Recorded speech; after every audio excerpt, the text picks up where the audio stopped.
नमस्कार, मैं हूं सरवन सैनी और इस समय हम मौजूद हैं जनपद शामली के कस्बा थाना भवन में। पूरे देश में 6 दिसंबर 1992 को कार सेवकों द्वारा अयोध्या में विवादित ढांचे को गिरा दिया गया था, जिसके बाद पूरे देश में उन्माद फैल गया और पूरे देश की राजनीति गर्मा गई थी। तत्कालीन सरकार को भी गिरा दिया गया था। इसके बाद पूरे देश में एक अलग माहौल बन गया था। बीजेपी यहाँ से अपना सफ़र तय करके आगे बढ़ती है और आज वो केंद्र में और उत्तर प्रदेश में भी सत्ता में है। और इस कार सेवक के पीछे बीजेपी के बड़े बड़े चेहरे रहे हैं। चाहे बात करें तो लाल कृष्ण आडवाणी की या विश्व हिंदू परिषद से जुड़े अशोक सिंघल की और वीना कटियार की, ऐसे बड़े कई चेहरे थे जब 1992 के दौरान उनके तस्वीर सामने उभर के आई। अब जब इस पूरे मामले को लगभग 28 साल बीत चुके हैं, अब 5 अगस्त अयोध्या में राम मंदिर बनने की तारीख तय हो गई है। इस दौरान मंदिर की नींव रखी जाएगी। अब श्री राम मंदिर बनाए जाने पर देश में जहां हिंदू जो पक्ष है 500 वर्षों के बाद राहत महसूस कर रहा है और उसे खुशी है। इस दौरान कार सेवक विवादित ढांचा और इसमें संघर्ष को लेकर कुछ लोगों ने अपने बलिदान दिए हैं और इसमें शामिल रहे हैं। उन्हीं की जुबानी सुनेंगे क्या कुछ उस दौरान हुआ था और क्या देश में रहा था और शामली का क्या महत्वपूर्ण भागीदारिता इस पूरे कार्यक्रम में रही थी। हमारे साथ कार सेवा में शामिल शंकर दास किन्नरा जी हैं। लगभग उनकी उम्र अब 78 साल के आसपास है। यादें हालांकि धुंधली हो गई हैं, थोड़ी याददाश्त में फ़र्क है, लेकिन जो भी उनसे पूछा जाएगा कोशिश करते हैं क्या हुआ था उस दौरान। बाबूजी एक बात बताएं, जब 1992 में विवादित ढांचा जो गिरा दिया गया था कार सेवा, किस तरह का माहौल शामली में था और कितने लोग यहाँ से शामिल हुए थे इस पूरे कार्य योजना के तहत? यहाँ से जाते रहे, जो जहाँ कहीं अरेस्ट हो गया, कोई कहीं मतलब इस तरीके से कोई बचाव करके निकला। मैं तो यहाँ से निकल गया था 4:30 बजे ही। कोई कहीं रास्ते में रुक गया, कोई आगे तक चला गया। अब जैसे पंडित जी वहाँ पहुँच गए कल्याण सिंह के साथ ही। अच्छा, उसके बाद जैसा पुलिस का जो माहौल जो यहाँ रहा, क्या माहौल उस समय रहा? अब जो है राम मंदिर बनने जा रहा। हाँ, तो अब कैसा आप महसूस कर रहे हैं? उस दौरान आपने जो है आपने जो भागीदारिता करी, अब राम मंदिर बनने जा रहा, 5 अगस्त को इसकी तारीख तय कर दी गई। भाई हम तो ये चाहें कि जो भी हमारे से सेवा हो सके हम करने को तैयार हैं। और उसके बाद में हमारी आंखों के सामने हमें दर्शन हो जाए कि ये हो गया। हम तो बाद में भी जाते रहे, जब टाट में भगवान राम थे तो भी गए, जब पहले ताला खुला उस वक्त भी गए, उससे पहले जब पिताजी हमारे स्वर्गवास से वो जाते रहे 80 के बाद में मैंने जो है पहली लड़की की जो शादी की तो मैंने वहाँ राम मंदिर में ही कार्ड दे के वहाँ से मुझे सिंदूर और दिया पुजारी ने, कहना ये जो है आप जो है प्रयोग करियो। और उसके बाद में हमारे यहाँ तो कोई कमी आई नहीं। 6 लड़की थी, 6 लड़कियों के बड़े शान से ब्याह हुए। भगवान श्री राम में प्रगाढ़ आस्था के चलते जहाँ उस दौरान कार सेवा में भी इन्होंने बड़ा योगदान दिया है। और 78 साल की अब उम्र हो गई है, यादें भी बड़ी धुंधली हो गई है, याददाश्त साथ नहीं दे रही है। और उसके बावजूद आज भी श्री राम भगवान में बड़ी आस्था है और खुशी जाहिर करते हैं कि पहले भी हम प्रगाढ़ आस्था के चलते भगवान श्री राम के भक्त थे और अभी भी हमें खुशी हो रही है और अभी भी हम हर तरह की सेवा करने के लिए है कि अगर तैयार हैं। थोड़ी सा भी करंट हो जाए तो हम वहाँ पहुँच के सेवा करें, चाहे सिर पे टोकरी उठानी पड़े। अभी भी राम मंदिर निर्माण में सेवा करने की जो मन में एक लालसा है वो साफ साफ यहाँ देखी जा सकती है। और यादें धुंधली हो चुकी हैं, इसीलिए इनके जो पुत्र हैं नौनिहाल जी, उनसे हम बातचीत करेंगे कि किस तरह का उस दौरान माहौल रहा, क्या कुछ घर में सब कुछ मालूम होता है कि क्या स्थिति रही, उनसे बातचीत करेंगे ज़्यादा तस्वीर साफ करने के लिए। और जी एक बात बताओ, जब पूरा जनपद शामली से कितने लोग कार सेवा करने के लिए यहाँ से चले थे और किस तरह का माहौल उस दौरान हो गया था? यहाँ जलूस की शक्ल में निकले थे और जब पकड़ होनी शुरू हो गई तो लोग गुप्त तरीके से भी सैकड़ों की तादाद में लोग यहाँ से निकले थे, अपने साधनों से भी निकले थे। थाना भवन से निकलते ही बैरियर पे ही पुलिस रोकने के लिए तैयार खड़ी थी, तो कोई गांव के रास्ते से और कोई पैदल निकल के भी लोग अपने भावना से राम मंदिर के लिए कूच कर गए थे और जहाँ तक भी पहुँचा जा सका पहुँचे। अच्छा, जिस तरह से बाबूजी की जो है, आपके पिताजी जो हैं, उनकी उम्र भी काफ़ी हो चली है, याददाश्त में थोड़ा अंतर है, तो उस दौरान आपको बताया होगा, क्योंकि माहौल में जो है उस समय घर में जिक्र होता होगा, वो आपने सब देखा है, तो उसके बारे में बताइए किस तरह की बातें बताते थे और क्या पूरा माहौल रहा, फिर थाना भवन में क्या स्थिति हो गई, किस तरह से जो है इस माहौल? तनावपूर्ण स्थिति थी दोनों समुदायों में इस बात को लेके, और सब के अंदर दहशत घुसी हुई थी, लेकिन मन में जोश था कि हमें राम मंदिर का निर्माण कराना है। तो उस दौरान किन कठिनाइयों का परिवार को सामना करना पड़ा? बस जब घर के मुखिया ही बाहर हों, फरार हो जाए डर के मारे, और रात को भी चैन से नहीं सो पाते थे और दिन में भी हर समय डर का माहौल था और सब राम भरोसे ही चल रहा था काम। अच्छा, हम एक और सदस्य हमारे साथ हैं, पंडित भारत भूषण शर्मा जी। इनके पिताजी पंडित अमृतलाल जी उस पूरी कार सेवा में शामिल रहे हैं, काफ़ी जद्दोजहद उस समय की है, संघ से जुड़े रहे, हिंदू संगठनों से जुड़े रहे, लंबे समय तक सेवा करते रहे और उस दौरान 1992 में जेल भी रहना पड़ा था। चूँकि अब वो इस दुनिया में नहीं है, तो उनके पुत्र हैं, क्या माहौल रहा, क्या उन्होंने बातें बताई, उनसे बातचीत करेंगे, किस तरह का माहौल रहा। पंडित जी एक बात बताएं, किस तरह का माहौल 1992 में था? आपके पिताजी ने बताया होगा कि अनुसार के जेल भी हो गए हैं, तो क्या माहौल रहा था? सबसे पहले जय श्री राम मित्रों, सभी राम को मानने वाले को राम मंदिर निर्माण की हार्दिक शुभकामनाएं। सभी पर भगवान राम की कृपा बनी रहे।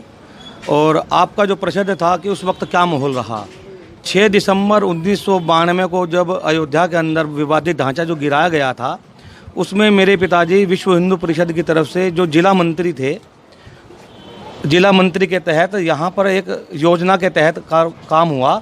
3-3 और 5-5 व्यक्तियों की टीम बना करके लगभग 140 कार सेवक यहाँ से सहारनपुर होते हुए लखनऊ और लखनऊ से होते हुए अयोध्या जाने की योजना बनी थी।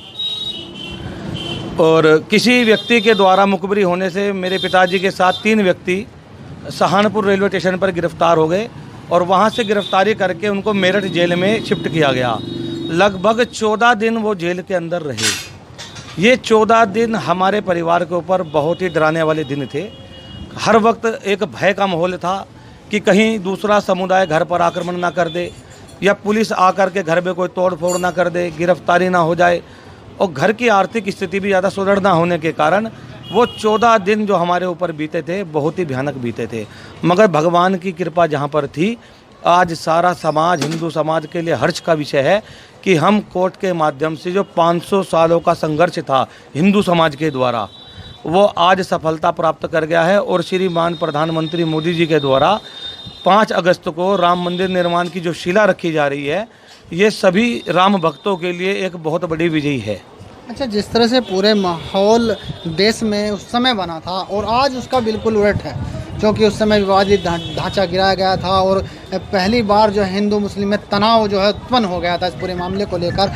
क्या कुछ स्थिति थाना भवन की रही, कुछ याद हो कितने लोग यहाँ से गए थे, किन लोगों ने भागीदारी तक की थी, अंदाज कुछ?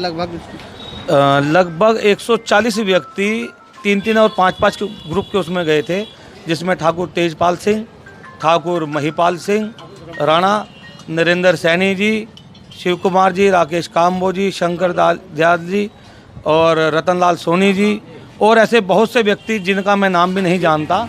ऐसे लगभग 140 व्यक्ति कार सेवा करने के उद्देश्य से थाना भवन और थाना शामली जनपद से यहाँ से अयोध्या के लिए कूच किया। और रही बात माहौल की, तो जब अयोध्या में विवादित ढांचा गिरा तो दोनों समुदाय के अंदर डर का माहौल था। हिंदू को ये डर था कि कहीं मुसलमान आक्रमण ना कर दे, मुसलमान के अंदर यह डर था कि कहीं हिंदू आक्रमण न कर दे। पूरी रात भर जाग करके हम लोगों ने छत पर चढ़ करके रात को पहरे लगाए हैं। उस पहरों में हमने सभी ने आपस में एक कोड वर्ड निश्चित किया हुआ था, अगर किसी मोहल्ले या परिवार में कोई दिक्कत होगी तो हम उस कोड वर्ड का यूज़ करते थे, तुरंत दूसरा व्यक्ति उसी सहायता के लिए वहाँ पहुँच जाता था। मगर भगवान का ऐसा रहा आशीर्वाद कि इस थाना भवन में किसी प्रकार की कोई अप्रिय घटना नहीं घटी। धीरे धीरे जैसे समय बीतता गया तो माहौल सामान्य होता गया। जो हिंदू मुसलमान की जो खाई थी वो खाई को भरने का काम समाज ने खुद किया। अच्छा, जो सबसे बड़ी न्यायालय है हमारे यहाँ सुप्रीम कोर्ट, उसके अनुसार जो है अब मंदिर बनने का मार्ग प्रशस्त हो गया है और केंद्र सरकार की इसमें बड़ी भूमिका रही है, तो वहीं उत्तर प्रदेश सरकार की भी इसमें बड़ी भूमिका रही है। इस पर जो केंद्र सरकार की जो भूमिका है और उत्तर प्रदेश सरकार की जो भूमिका है, इसके अनुसार जो है किस तरह से जो है इन दोनों सरकारों को देखते हैं? पहले तो मैं यही कहूँगा कि केंद्र और उत्तर प्रदेश की जो सरकार है, भाजपा सरकार, इन्होंने इच्छा शक्ति प्रकट की। यही इच्छा शक्ति अगर उससे पूर्व की सरकारें करती तो शायद ये विवाद जो है, आज 70 साल तक देश आज़ाद हुए हैं, 70 साल तक जो हमने संघर्ष किया कानून के माध्यम से, उन सरकार की इच्छा शक्ति नहीं थी कि राम मंदिर का निर्माण का जो मार्ग है वो प्रशस्त हो। उन्होंने इसको राजनीतिक मुद्दा बना करके रखा और पूरे भारतवर्ष को हिंदू मुसलमान और मंदिर मस्जिद में बांट करके रखा, इसीलिए इसको लटका के रखा गया। केंद्र सरकार और उत्तर प्रदेश सरकार ने स्थिति स्पष्ट की कि जिनकी जगह है उनको दी जाए। तो जो पृष्ठ थे, लगभग 13,000 पृष्ठ थे, जिनका हिंदी, उर्दू और संस्कृत से अंग्रेजी में रूपांतरण करना था, पूर्व की सरकारों ने 10-10 साल, 15-15 साल में वो काम नहीं किया। योगी की सरकार ने मात्र 6 महीने के अंदर उस काम को करके सुप्रीम कोर्ट के समक्ष रखा, जिससे कि सुप्रीम कोर्ट का जजमेंट बहुत शीघ्र आया और हिंदुओं के पक्ष में आया।